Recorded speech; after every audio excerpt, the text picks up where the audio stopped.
We are highlighting an issue that's very close to our hearts here at This Morning. Yeah, so last month, a 12-year-old girl with a peanut allergy was reportedly thrown off a plane with her family after airline staff refused to make an announcement requesting passengers refrain from eating nuts. Legally, passengers can eat and even purchase nuts on planes, despite peanut allergies affecting 2% of children. Yeah.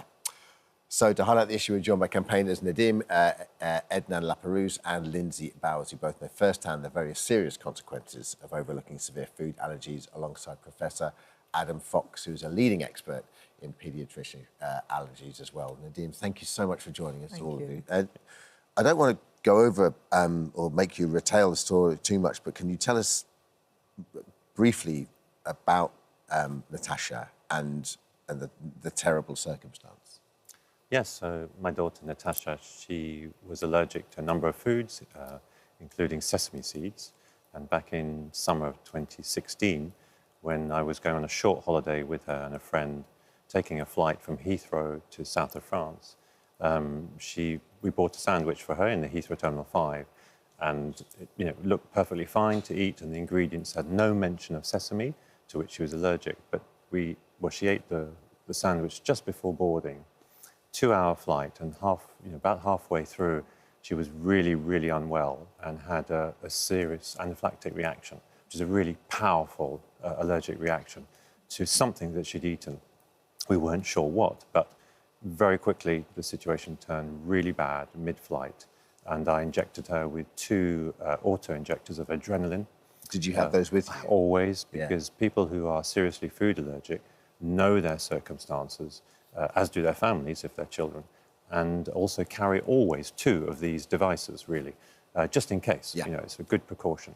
I used both of them, an adult dose. It made no difference whatsoever. She collapsed on the plane and went into cardiac arrest, and by the time the plane had landed, she was almost dead, and she was taken off the plane dead. So sorry, Nadim. No one wants to see their child in that situation. And the worst thing was, her mum wasn't there either, was she? No, my wife and her mother wasn't there. It was terrifying to have to make that call to her once we'd landed to give her the news, and she was back in London and she just collapsed. Yeah, very, very tragic situation. Nadim, you've dedicated your life to raising awareness of food allergies. Can you tell us a little bit about Natasha's law and what you wanted to do and what it's done? Yes, so back in 2018, there was the inquest into the death of our daughter Natasha, and that brought certain things to light in the public domain. And Tanya and I, my wife and I, we realised immediately that there was a real threat to other people's lives here, because the coroner said explicitly that a loophole in the food laws was being used by large food companies, which basically meant they did not have to put the full ingredients on food products that were packaged. They could write whatever they liked. Some of the ingredients, none of them partial ingredients.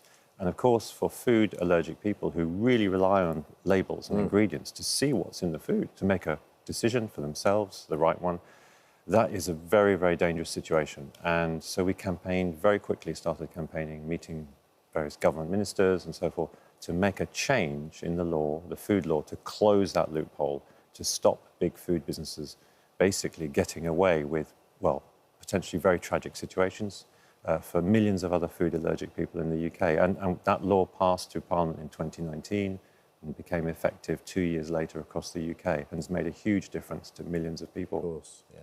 It's unbelievable. We're going to move on to Lindsey now. Morning, Lindsey. Good morning. We know you very well because obviously you've worked here at This Morning, and someone who we absolutely adore, Amy May, who you were really close friends with, weren't you, here when you worked here at This Morning? Tell us a little bit about Amy.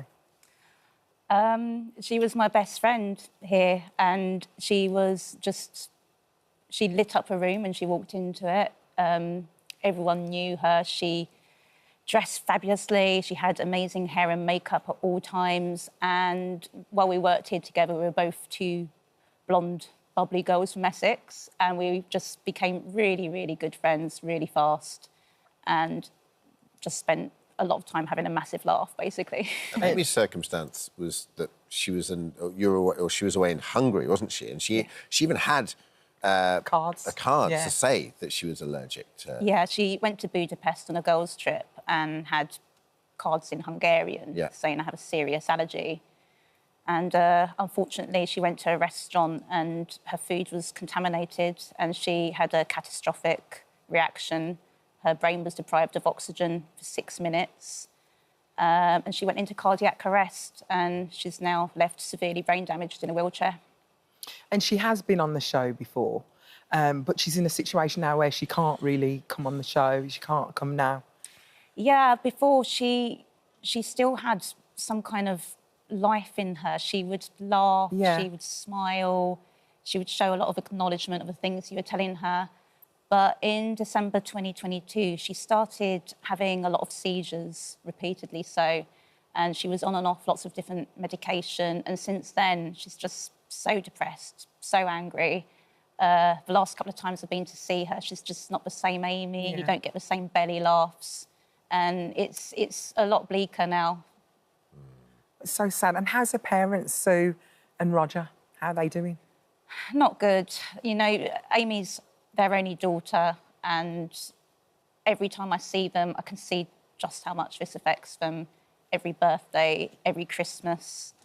Even, you know, if I have something going on in my life, I feel guilty for celebrating it because there's always that thought of Amy should be celebrating things in her life as well, and she can't. We know they're watching today, and we send them all our love. We do. Can you tell us a little bit about the Amy May Trust and what the purpose and the goal is? Yes, so the Amy May Trust was set up by her Aunt Julie and cousin Tom, and really it's to cover the immense costs of her therapies and her medical needs, because she's been through rehabilitation, she's had speech therapy, hydrotherapy, all sorts of things, just keeping her comfortable and happy. It costs an awful lot. Oh. And obviously she's still very part of our family, isn't she? She's here this morning. Also, let's go on to Professor Fox. How common are these nut allergies? So nut allergies affect about 1 in 50 children. And many people will think, well, when I grew up, that it was really rare to be allergic to nuts, and it has become a lot more common. And certainly through the 2000s, we saw around a trebling of the number of people who suffer from nut allergies. So now most classrooms in any school, there'll be somebody with a nut or certainly a food allergy. What's the best way of preventing them from happening?